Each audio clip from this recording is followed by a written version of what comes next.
जय श्री कृष्णा दोस्तों। क्या आप भी कभी जीवन के फैसलों में उलझ जाते हैं?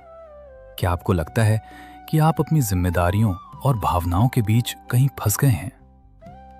हजारों साल पहले कुरुक्षेत्र के मैदान में महान योद्धा अर्जुन की भी यही हालत थी।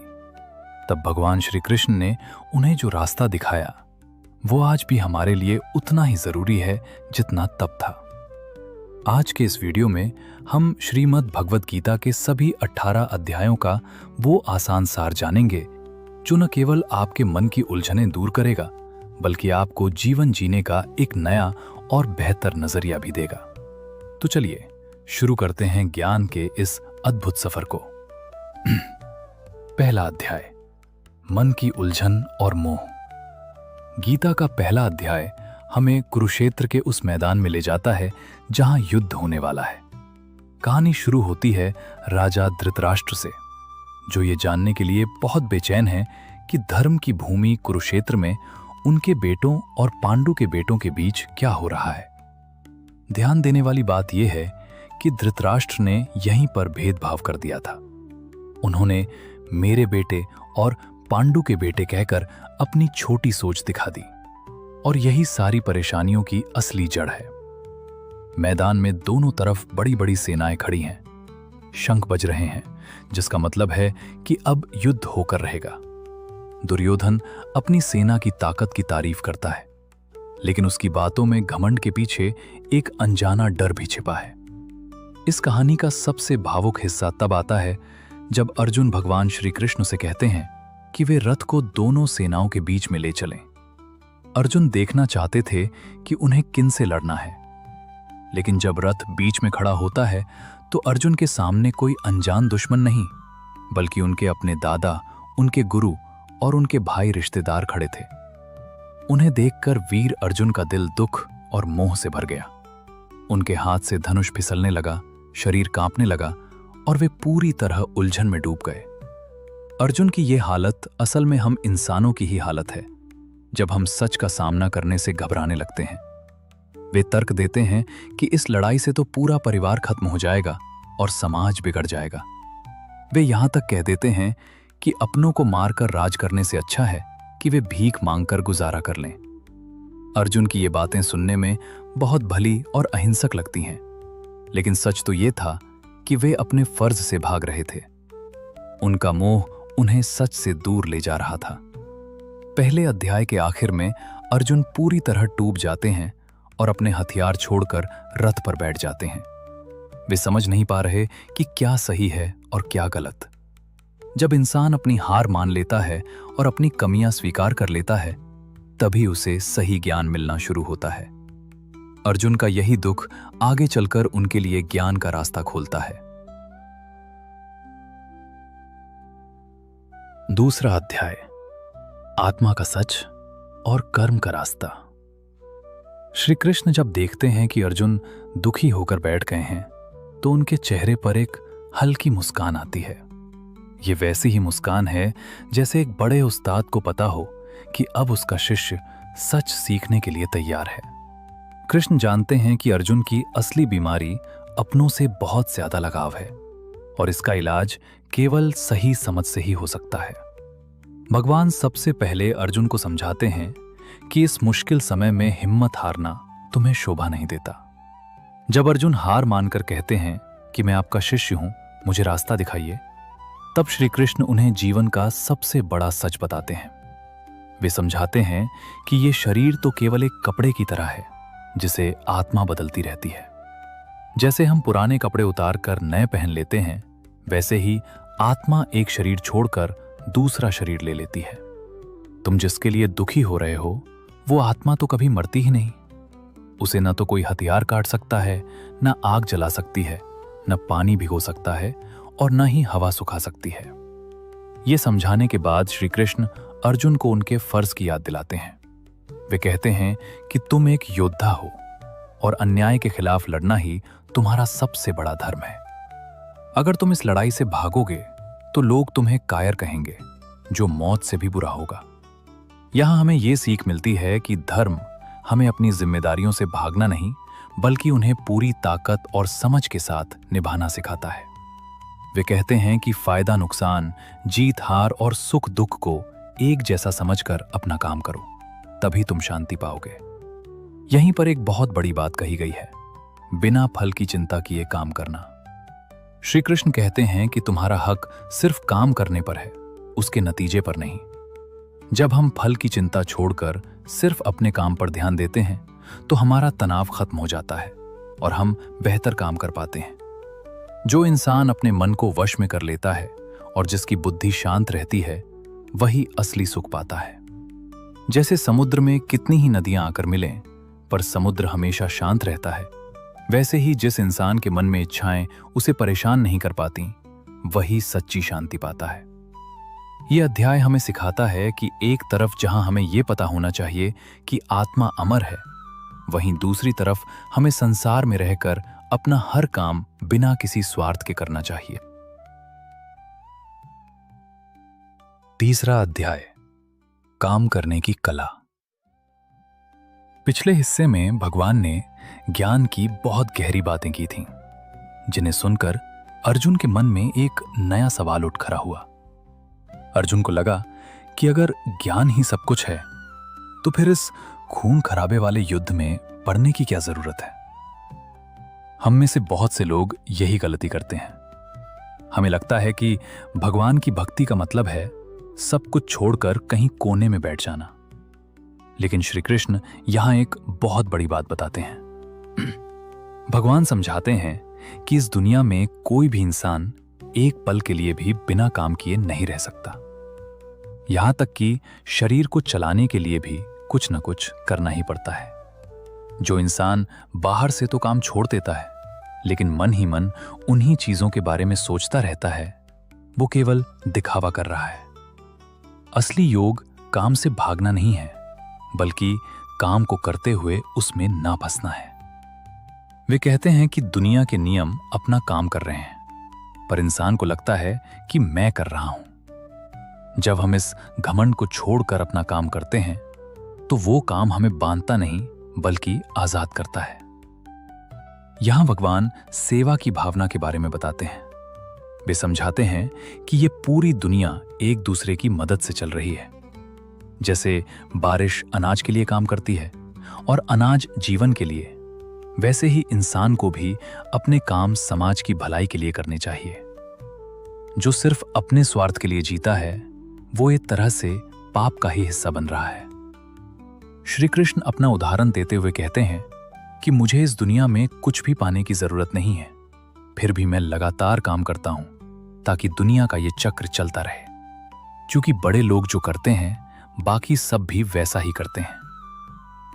आखिर में अर्जुन पूछते हैं कि इंसान ना चाहते हुए भी गलत काम क्यों करता है। इसके जवाब में भगवान हमारे सबसे बड़े दुश्मन का नाम बताते हैं, और वो है बहुत ज्यादा इच्छा करना और गुस्सा करना। वे समझाते हैं कि जैसे धुएं से आग छिप जाती है और धूल से आईना धुंधला हो जाता है, वैसे ही हमारी इच्छाएं हमारी समझ को ढक लेती हैं। ये इच्छा हमारे मन और बुद्धि में बैठी रहती है। इसलिए अगर जीतना है तो सबसे पहले अपनी आदतों और इच्छाओं को वश में करना होगा। तीसरे अध्याय की सबसे बड़ी बात यही है कि काम करना ही जीवन है, पर वो काम खुद के फायदे के लिए नहीं, बल्कि फर्ज समझकर करना चाहिए। अर्जुन को अब समझ आने लगा है कि युद्ध से भागना कोई हल नहीं है, बल्कि सही सोच के साथ अपनी जिम्मेदारी निभाना ही असली रास्ता है। चौथा अध्याय, ज्ञान का दीपक और कर्म का रहस्य। अब हम उस ज्ञान की ओर बढ़ रहे हैं जो कभी खत्म नहीं होता। श्री कृष्ण अर्जुन को एक बहुत बड़ी बात बताते हैं। वे कहते हैं कि ये ज्ञान कोई नया नहीं है, बल्कि सृष्टि की शुरुआत में उन्होंने इसे सूर्य देव को दिया था। अर्जुन हैरान होकर पूछते हैं कि आप तो मेरे साथ के हैं, फिर करोड़ों साल पहले आपने ये ज्ञान कैसे दिया। तब भगवान अपने अवतार का सच बताते हैं। वे कहते हैं कि तुम्हारे और मेरे बहुत से जन्म हो चुके हैं, बस फर्क ये है कि मुझे सब याद है और तुम भूल गए हो। यहीं पर भगवान वो भरोसा देते हैं जो पूरी मानवता के लिए उम्मीद की किरण है। वे कहते हैं कि जब जब दुनिया में अच्छाई कम होती है और बुराई बढ़ती है, तब तब मैं सज्जन लोगों की रक्षा करने और बुराई को मिटाने के लिए जन्म लेता हूं। मैं दुनिया में फिर से सही रास्ता और धर्म स्थापित करने के लिए आता हूं। इसके बाद श्री कृष्ण काम करने के एक बारीक तरीके को समझाते हैं। वे कहते हैं कि असली समझदार वो है जो काम करते हुए भी मन से उससे ना चिपका रहे। एक ज्ञानी व्यक्ति बाहर से तो अपना काम करता है, लेकिन अंदर से वो शांत रहता है, इसलिए उसे काम का कोई बोझ नहीं लगता। वहीं दूसरी तरफ जो इंसान आलस में बैठकर सोचता है कि वो कुछ नहीं कर रहा, उसका मन असल में विचारों में फंसा रहता है। यहां भगवान दान और पूजा की नई परिभाषा देते हैं। वे कहते हैं कि केवल चीजों का दान करना ही काफी नहीं है, बल्कि अपनी आदतों पर काबू पाना और ज्ञान हासिल करना सबसे बड़ी पूजा है। इस दुनिया में ज्ञान के बराबर पवित्र कुछ भी नहीं है। जैसे आग लकड़ी को जलाकर राख कर देती है, वैसे ही ज्ञान हमारे पुराने बुरे कामों और पापों को जला देता है। लेकिन यह ज्ञान मिलेगा कैसे?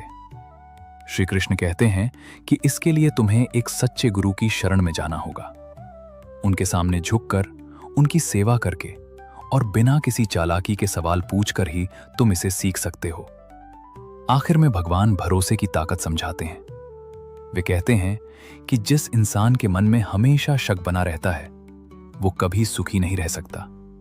इसलिए अपने मन के शक को ज्ञान की तलवार से काट दो और हिम्मत के साथ अपने फर्ज के लिए खड़े हो जाओ।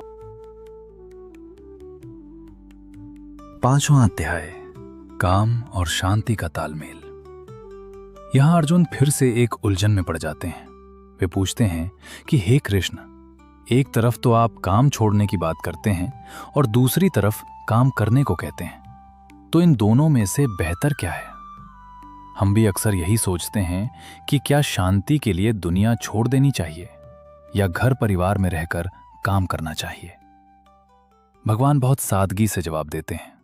वे कहते हैं कि दुनिया छोड़ना और काम करना दोनों ही रास्ते सही हैं, लेकिन बिना फल की चिंता किए काम करना ज्यादा आसान और बेहतर है।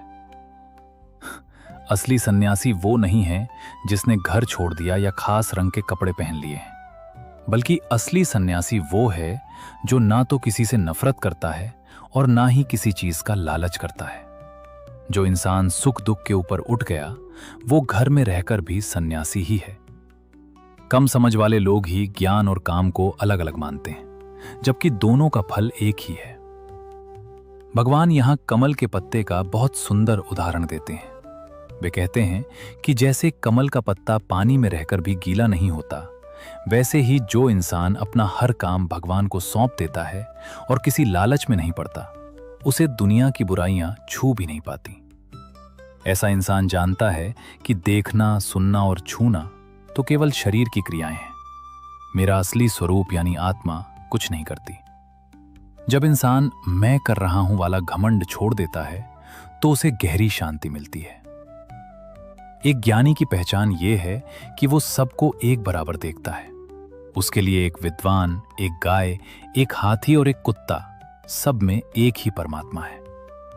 जिसकी बुद्धि शांत हो गई है, वो अच्छी चीज पाकर बहुत ज्यादा खुश नहीं होता और बुरी चीज पाकर दुखी नहीं होता।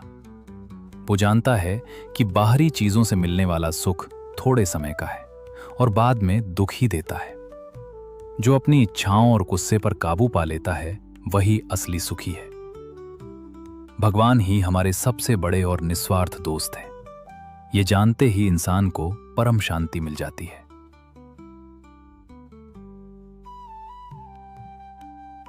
छठा अध्याय, मन को जीतना और ध्यान की शक्ति। अब हम उस हिस्से पर आते हैं जहां यह बताया गया है कि ज्ञान को हमेशा के लिए अपने अंदर कैसे उतारा जाए। यहां श्री कृष्ण हमें हमारे सबसे बड़े दोस्त और सबसे बड़े दुश्मन से मिलवाते हैं, और वो है हमारा अपना मन। भगवान कहते हैं कि इंसान को खुद ही अपनी मदद करनी चाहिए।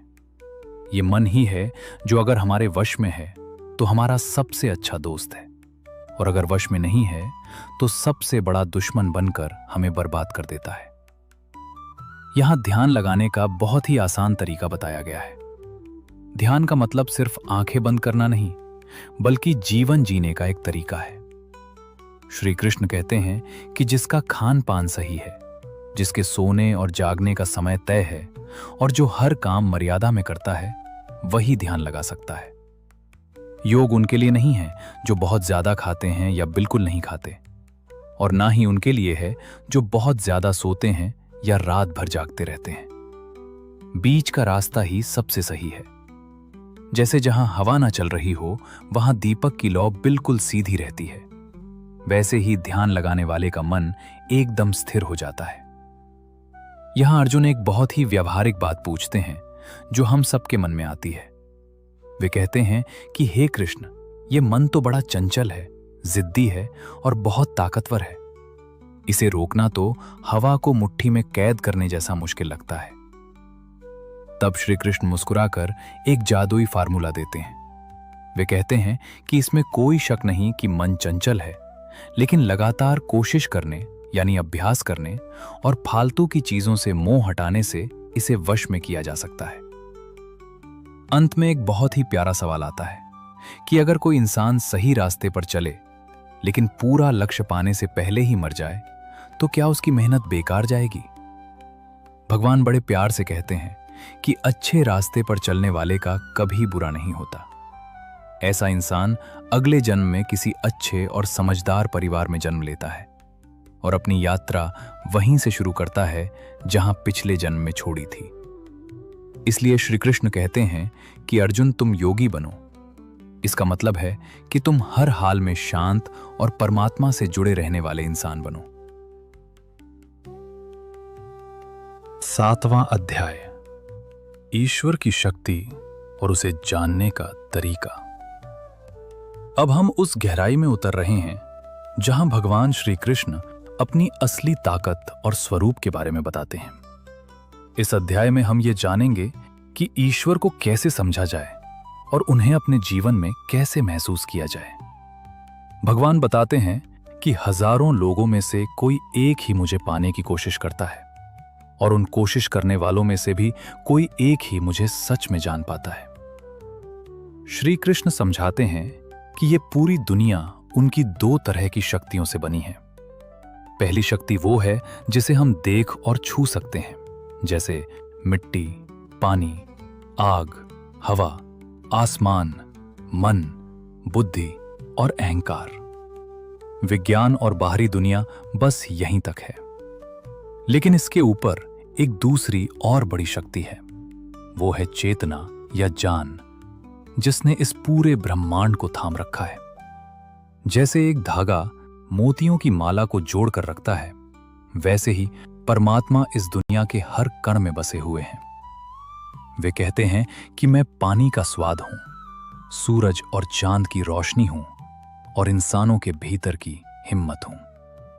इसका मतलब है कि ईश्वर कहीं दूर नहीं, बल्कि हमारे हर अनुभव में मौजूद है। यहां एक सवाल उठता है कि अगर ईश्वर हर जगह हैं, तो हमें दिखाई क्यों नहीं देते? इसका कारण है माया, यानी ईश्वर का वो पर्दा जो हमें सच्चाई देखने नहीं देता। ये पर्दा 3 गुणों से बना है और इसे पार करना बहुत मुश्किल है। लेकिन जो पूरी तरह भगवान की शरण में आ जाता है, वो इस पर्दे को आसानी से पार कर लेता है। भगवान बताते हैं कि 4 तरह के लोग उन्हें याद करते हैं: दुखी लोग, सुख सुविधा चाहने वाले, सच को जानने की इच्छा रखने वाले और ज्ञानी लोग। इनमें से ज्ञानी लोग भगवान को सबसे प्यारे हैं, क्योंकि वे किसी मतलब के लिए नहीं, बल्कि सिर्फ प्यार की वजह से उनसे जुड़े रहते हैं। अंत में भगवान कहते हैं कि भक्ति सिर्फ कोई रस्म नहीं है, बल्कि दुनिया की सबसे बड़ी सच्चाई को समझने का तरीका है। जो लोग आखिरी समय में भी शांत मन से भगवान को याद करते हैं, वे उन्हीं में मिल जाते हैं। 8वां अध्याय, मृत्यु का सच और हमेशा रहने वाला रास्ता। यह अध्याय हमारे जीवन के सबसे बड़े डर यानी मौत और उसके बाद क्या होता है, इस पर बात करता है। अर्जुन पूछते हैं कि वो परम शक्ति क्या है जिसे सब याद करते हैं और मरते समय इंसान की क्या हालत होती है। भगवान बहुत ही सादगी से समझाते हैं कि जो कभी खत्म नहीं होता वही परमात्मा है। सबसे जरूरी बात जो वे बताते हैं वो ये है कि इंसान मरते समय जिस बात के बारे में सोचता है उसका अगला जन्म वैसा ही होता है। अगर कोई मरते समय सिर्फ धन या परिवार के मोह में फंसा है तो उसका मन वहीं भटकता रहेगा, लेकिन जो आखिरी पल में सिर्फ परमात्मा को याद करते हुए शरीर छोड़ता है वो सीधे ईश्वर को ही पाता है। अब समस्या ये है कि हमें ये नहीं पता कि मौत कब आएगी, तो क्या हम सिर्फ आखिरी वक्त में नाम लेकर बच सकते हैं?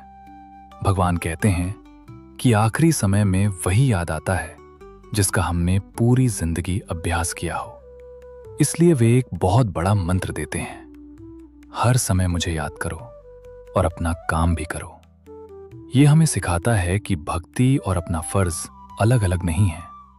जब हम अपना काम करते हुए मन में भगवान को रखते हैं तो मरते समय भी उनकी याद अपने आप बनी रहती है। इसके बाद वे समय के बहुत बड़े चक्र के बारे में बताते हैं। वे कहते हैं कि ये दुनिया बार बार बनती है और बार बार मिटती है, लेकिन इस मिटने वाली दुनिया से अलग एक ऐसी जगह भी है जो कभी खत्म नहीं होती, जहां पहुंचकर इंसान को फिर कभी दुखों वाली इस दुनिया में वापस नहीं आना पड़ता। इस अध्याय का निचोड़ यही है कि हमारा पूरा जीवन उस आखिरी इम्तिहान की तैयारी है जिसे हम मौत कहते हैं। अगर हम आज से ही अपने मन को सही दिशा में रखेंगे तो हमारा अंत और आने वाला कल दोनों सुधर जाएंगे। नवां अध्याय, सबसे बड़ा राज और सबसे आसान रास्ता। अब हम उस मुकाम पर हैं जिसे भगवान सब विद्याओं का राजा और सबसे बड़ा राज कहते हैं। यह अध्याय सबसे पवित्र है क्योंकि इसे सुनने के बाद मन के सारे शक दूर हो जाते हैं। यहां भगवान बताते हैं कि वे इस दुनिया में रहकर भी इससे अलग कैसे हैं। भगवान कहते हैं कि जैसे आसमान में बहने वाली हवा हर जगह मौजूद होती है लेकिन फिर भी वो आसमान से अलग ही रहती है, वैसे ही सारी दुनिया परमात्मा में बसी है, पर परमात्मा इन चीजों में नहीं बंधे हैं। वे ही इस संसार के माता पिता और पालने वाले हैं। वे ही असली ठिकाना और सबकी भलाई करने वाले दोस्त हैं। जो लोग सिर्फ सुख पाने के लिए पूजा पाठ करते हैं वे कुछ समय सुख भोग कर वापस इसी दुनिया में आ जाते हैं, लेकिन जो बिना किसी लालच के सिर्फ भगवान को याद करते हैं उनकी हर जरूरत का ख्याल भगवान खुद रखते हैं। इस अध्याय की सबसे सुंदर बात यह है कि भगवान भक्ति को बहुत आसान बना देते हैं। वे कहते हैं कि मुझे पाने के लिए बहुत मुश्किल तपस्या की जरूरत नहीं है। अगर कोई सच्चे प्रेम से मुझे एक पत्ता, एक फूल, एक फल या सिर्फ थोड़ा सा पानी भी चढ़ा दे तो मैं उसे बहुत प्यार से स्वीकार करता हूं। भगवान कहते हैं कि तुम जो भी करते हो, जो भी खाते हो, जो भी दान देते हो या जो भी मेहनत करते हो वो सब मुझे सौंप दो। ऐसा करने से तुम अपने कामों के अच्छे बुरे नतीजों के बंधन से आजाद हो जाओगे। अंत में भगवान एक बहुत बड़ा भरोसा दिलाते हैं। वे कहते हैं कि मेरा कोई दुश्मन या प्यारा नहीं है, मैं सबके लिए एक जैसा हूं। यहां तक कि अगर कोई बहुत बुरा इंसान भी सुधरने का फैसला कर ले और मेरी शरण में आ जाए तो उसे भी भला ही मानना चाहिए क्योंकि उसने सही रास्ता चुन लिया है। भगवान वादा करते हैं कि उनके भक्त का कभी बुरा नहीं होता। बस अपना मन उनमें लगाओ, उनसे प्यार करो और अपना हर काम उन्हें सौंप दो, फिर तुम निश्चित ही उन्हें पालोगे। 10वां अध्याय, ईश्वर की अनंत खूबियां। अब हम भगवान श्री कृष्ण की उन खास शक्तियों और खूबियों के बारे में जानेंगे जिन्हें सुनकर इंसान का मन श्रद्धा से भर जाता है।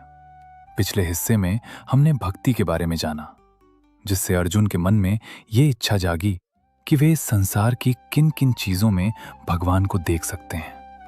अर्जुन पूछते हैं कि मैं किन किन रूपों में आपका ध्यान करूं।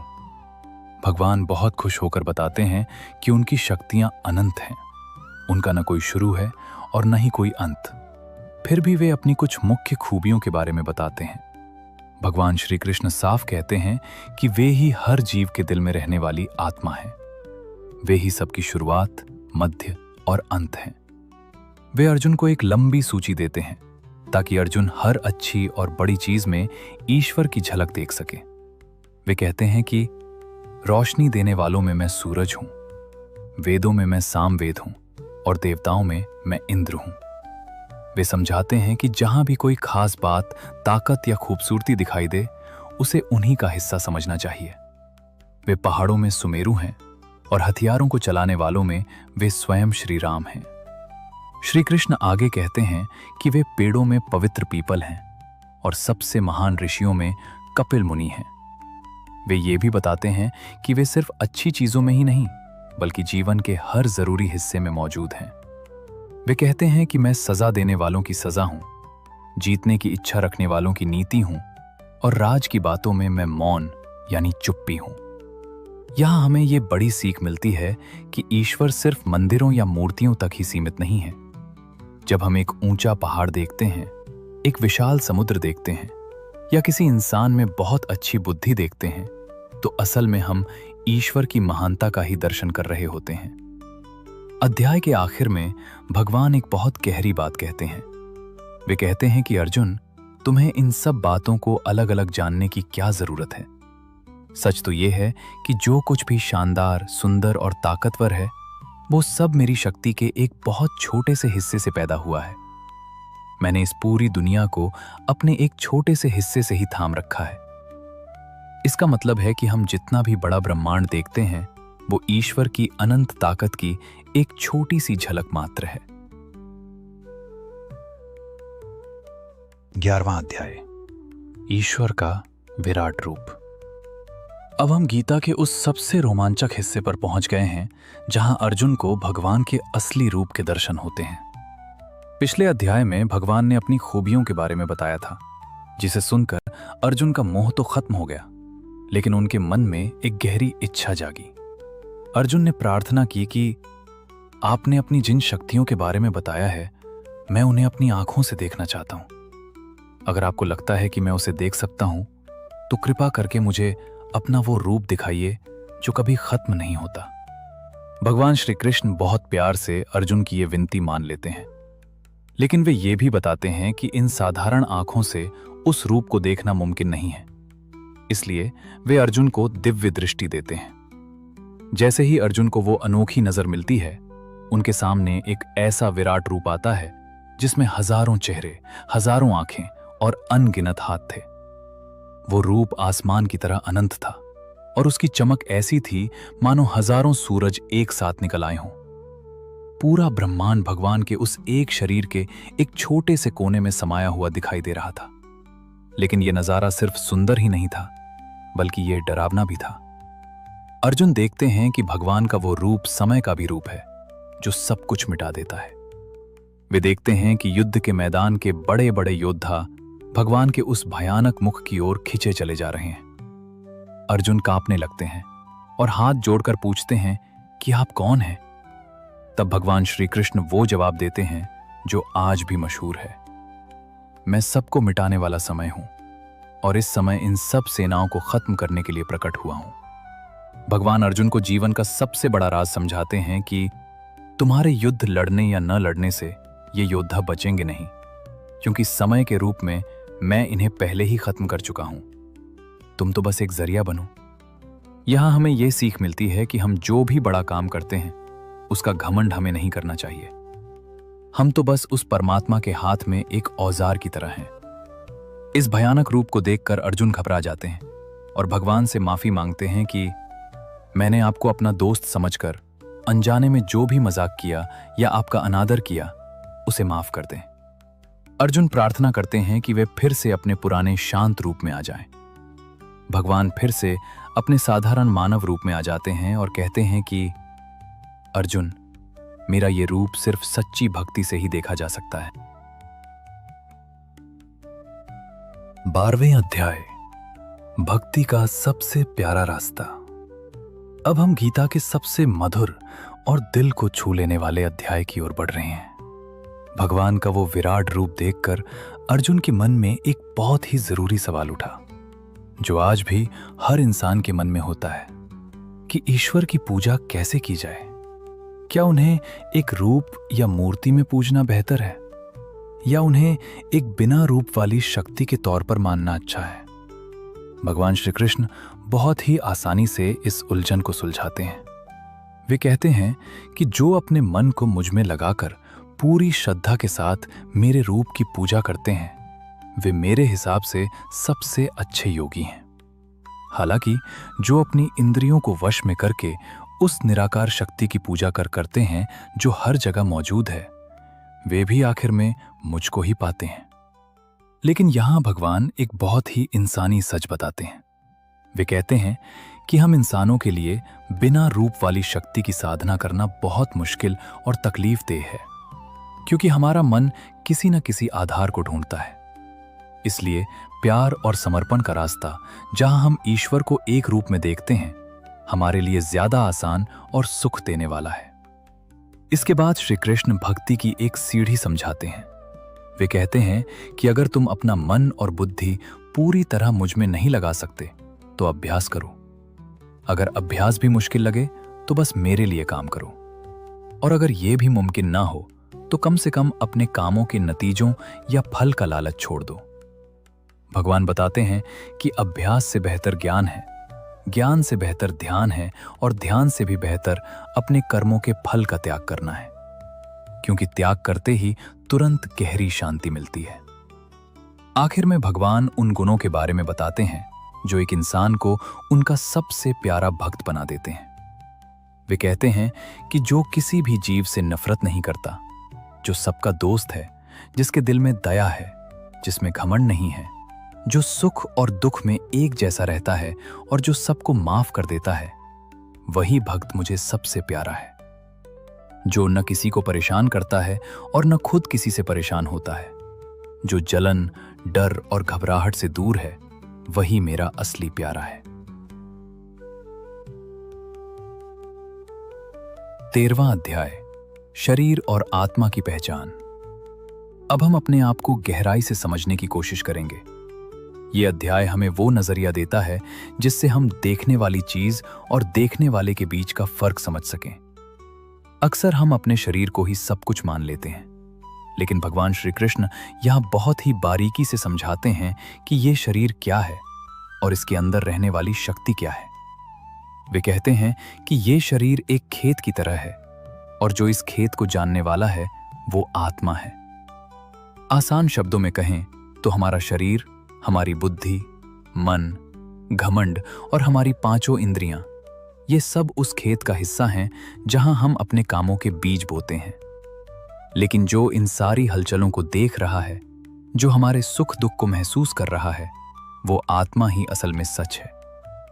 श्री कृष्ण एक बहुत बड़ी बात कहते हैं कि हर शरीर के अंदर जो जानने वाली शक्ति है, वो असल में वे खुद ही हैं। इसका मतलब है कि हमारे अंदर की गहराई और परमात्मा के बीच कोई फर्क नहीं है। यहां भगवान ज्ञान की एक नई परिभाषा देते हैं। वे केवल किताबी पढ़ाई को ज्ञान नहीं कहते, बल्कि वे कुछ अच्छे गुणों के बारे में बताते हैं जो एक इंसान में होने चाहिए।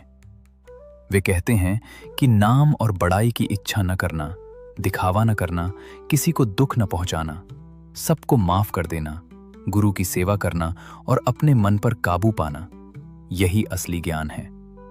इसके अलावा जो कुछ भी है वो अज्ञान है। भगवान ये भी बताते हैं कि ये कुदरत ही वो वजह है जिससे हमारा शरीर और हमारी इंद्रियां बनती हैं, लेकिन आत्मा वो है जो इस कुदरत के साथ जुड़कर सुख दुख को भोगती है। जब तक इंसान खुद को बाहरी चीजों से जोड़कर रखता है, तब तक वो जन्म मरण के चक्कर में फंसा रहता है। जैसे ही उसे ये समझ आ जाता है कि वो इन सब से अलग है, वो आजाद हो जाता है। जैसे एक ही सूरज पूरी दुनिया को रोशनी देता है, वैसे ही एक ही परमात्मा पूरी सृष्टि को चला रहा है। हमें शरीर के बदलावों से घबराना नहीं चाहिए, क्योंकि हम वो शरीर नहीं बल्कि उसे चलाने वाली अविनाशी शक्ति हैं। 14वां अध्याय, स्वभाव के 3 गुण। इस अध्याय में हम कुदरत के उस राज को खोलेंगे जो हमें इस संसार से बांधे रखता है। पिछले हिस्से में हमने शरीर और आत्मा का फर्क समझा था, लेकिन अब सवाल यह है कि ये कभी न मिटने वाली आत्मा इस मिटने वाले शरीर के साथ कैसे बन जाती है। भगवान श्री कृष्ण यहां बताते हैं कि वो रस्सी जो हमें इस दुनिया से बांधती है वो 3 धागों से बनी है। इन्हें हम 3 गुण कह सकते हैं और हमारे हर विचार, हर पसंद और हर काम के पीछे इन्हीं तीनों का खेल होता है। पहला गुण है अच्छाई और सुख का। ये बहुत साफ और रोशनी देने वाला होता है। ये इंसान को सुख और अच्छी बातों से जोड़ता है। जब हमारे मन में शांति और दूसरों की मदद का भाव होता है तब ये गुण हमारे अंदर सबसे ज्यादा होता है। दूसरा गुण है इच्छा और भाग दौड़ का। ये लालच और लगाव से पैदा होता है। मुझे ये चाहिए, मुझे बड़ा बनना है। ऐसी बेचैनी और भाग दौड़ इसी की पहचान है। तीसरा गुण है अज्ञान और अंधेरे का। ये इंसान को लापरवाही, आलस और बहुत ज्यादा नींद से बांधता है। ये हमारी सोचने समझने की ताकत को पूरी तरह ढक देता है। श्री कृष्ण समझाते हैं कि ये तीनों गुण हमारे अंदर हमेशा लड़ते रहते हैं। कभी अच्छाई हावी हो जाती है तो कभी लालच बढ़ जाता है। हमारी मौत के बाद क्या होगा ये भी इन्हीं गुणों पर निर्भर करता है। अगर कोई अच्छे गुणों के साथ शरीर छोड़ता है तो उसे अच्छी जगह मिलती है। अगर लालच और बेचैनी में मरता है तो वो फिर से इसी दुनिया के चक्करों में आता है। और अगर कोई आलस और अज्ञान में मरता है तो वो नीचे की योनियों में जन्म लेता है। अर्जुन पूछते हैं कि जो इन तीनों गुणों से ऊपर उठ गया है उसकी क्या पहचान है। भगवान कहते हैं कि ऐसा इंसान सुख दुख, मिट्टी सोना, प्यारी और बुरी चीज या तारीफ और बुराई में एक जैसा रेशंस रहता है। वो जानता है कि ये सब कुदरत का खेल है और वो खुद को इन सब से अलग मानकर शांत रहता है। हमें आलस से निकलकर काम की ओर बढ़ना चाहिए और फिर काम से शांति की ओर। लेकिन आखिरी मकसद इन सब से ऊपर उठकर उस परमात्मा से मिलना है। 15वां अध्याय, संसार का पेड़ और ईश्वर का रूप। अब हम गीता के उस हिस्से में हैं जिसे भगवान ने सबसे गहरा और गुप्त ज्ञान कहा है। इसे पुरुषोत्तम योग कहते हैं। इसमें पूरे ब्रह्मांड के सच को बहुत थोड़े में समझाया गया है। भगवान इस दुनिया की तुलना एक ऐसे पेड़ से करते हैं जिसकी जड़ें ऊपर की ओर हैं और टहनियां नीचे की ओर फैली हुई हैं। ऊपर की जड़ें उस परम सत्य का इशारा हैं जिससे ये दुनिया बनी है और नीचे की टहनियां हमारी इच्छाएं और काम हैं। इस दुनिया रूपी पेड़ को काट पाना बहुत मुश्किल है क्योंकि ये हमारी आदतों और गुणों से जुड़ा हुआ है। लेकिन भगवान एक खास हथियार की बात करते हैं, वो है मोह छोड़ने की कुल्हाड़ी। वे समझाते हैं कि जब इंसान इस दुनिया के मिट जाने वाले स्वभाव को समझकर अपना मोह छोड़ देता है तभी वो उस जगह को ढूंढ पाता है जहां से वापस आने की जरूरत नहीं पड़ती। वहां न सूरज की रोशनी है न चांद की, क्योंकि वो जगह खुद भगवान के नूर से चमक रही है। यहीं श्री कृष्ण बताते हैं कि आत्मा उन्हीं का एक हिस्सा है जो इस शरीर में मन और 5 इंद्रियों को अपने साथ लेकर चलती है।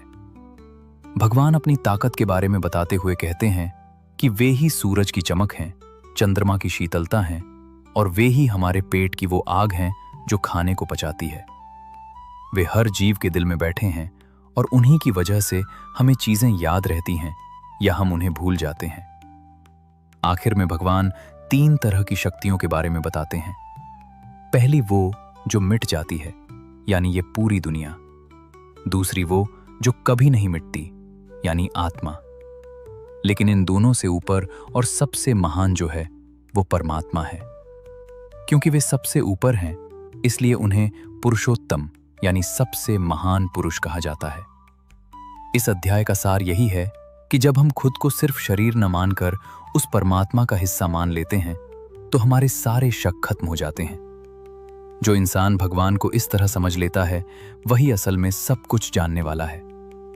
ये ज्ञान हमें दुनिया की चमक धमक से ऊपर उठकर वापस अपने असली घर यानी ईश्वर की ओर लौटने का रास्ता दिखाता है। 16वां अध्याय, अच्छे और बुरे स्वभाव की पहचान। अब हम अपने चरित्र और व्यवहार को गहराई से समझने की कोशिश करेंगे। इस अध्याय में भगवान श्री कृष्ण बताते हैं कि दुनिया में दो तरह के स्वभाव वाले लोग होते हैं। एक वे जिनमें देवताओं जैसे अच्छे गुण होते हैं और दूसरे वे जिनमें बुराइयां भरी होती हैं। यहां हमें ये समझ आता है कि हमारी किस्मत हमारे हालात से नहीं बल्कि हमारी आदतों और चाल चलन से तय होती है। भगवान सबसे पहले उन अच्छे गुणों के बारे में बताते हैं जो इंसान को सुख और आज़ादी की ओर ले जाते हैं। इनमें निडर होना, मन की सफाई, दान देना, अपनी इच्छाओं पर काबू पाना, सच बोलना और सबके प्रति दया रखना शामिल है। जो इंसान इन गुणों को अपनाता है वो ईश्वर के करीब पहुंच जाता है। इसके उलट कुछ लोग ऐसे होते हैं जिनमें घमंड, गुस्सा, कड़वाहट और अज्ञान भरा होता है। ऐसे लोग मानते हैं कि ये दुनिया झूठी है, यहाँ कोई ईश्वर नहीं है और जीवन सिर्फ मौज मस्ती के लिए है। वे अपनी इच्छाओं के गुलाम बन जाते हैं और दूसरों का बुरा करके भी अपना फायदा चाहते हैं। इस अध्याय की सबसे बड़ी चेतावनी नरक के 3 दरवाजों के बारे में है। भगवान कहते हैं कि काम, क्रोध और लोभ यानी बहुत ज्यादा इच्छा, गुस्सा और लालच, ये 3 ऐसी चीजें हैं जो इंसान की आत्मा को पूरी तरह बर्बाद कर देती हैं। समझदार इंसान को इन तीनों को तुरंत छोड़ देना चाहिए। जो इन बुराइयों से बच जाता है वही अपनी भलाई का रास्ता खोल पाता है। अंत में श्री कृष्ण कहते हैं कि अपनी मन मर्जी से जीने के बजाय हमें सच्चाई और मर्यादा के रास्ते पर चलना चाहिए। 17वां अध्याय, विश्वास और श्रद्धा के 3 रूप। यहां हम उस भरोसे के बारे में बात करेंगे जो हमारे हर काम की जड़ है। अर्जुन पूछते हैं कि उन लोगों का क्या होता है जो नियम तो नहीं जानते लेकिन उनके मन में बहुत गहरा विश्वास होता है। भगवान जवाब देते हैं कि हर इंसान का वजह स्वभाव के हिसाब से होता है। इंसान जैसा सोचता है और जिस पर भरोसा करता है वो वैसा ही बन जाता है। हमारी पसंद सिर्फ पूजा पाठ में ही नहीं बल्कि हमारे खाने, दान और हमारी मेहनत में भी दिखती है। भगवान यहाँ खाने के बारे में एक बहुत बड़ी बात कहते हैं कि जैसा अन्न वैसा मन। अच्छे स्वभाव वाले लोगों को वो खाना पसंद आता है जो ताज़ा, रसदार और सेहत बनाने वाला हो। जो लोग बहुत मिर्च मसाला, खट्टा या कड़वा खाना पसंद करते हैं उनके स्वभाव में बेचैनी बढ़ती है, और जो लोग बासी या खराब खाना खाते हैं उनका मन सुस्त और अंधेरे में रहता है। इसी तरह भगवान मेहनत या तपस्या को भी 3 हिस्सों में बांटते हैं: शरीर, बोली और मन। शरीर की मेहनत है साफ सफाई और अहिंसा।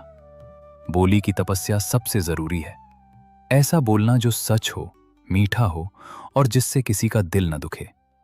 और मन की तपस्या है खुश रहना और शांत रहना।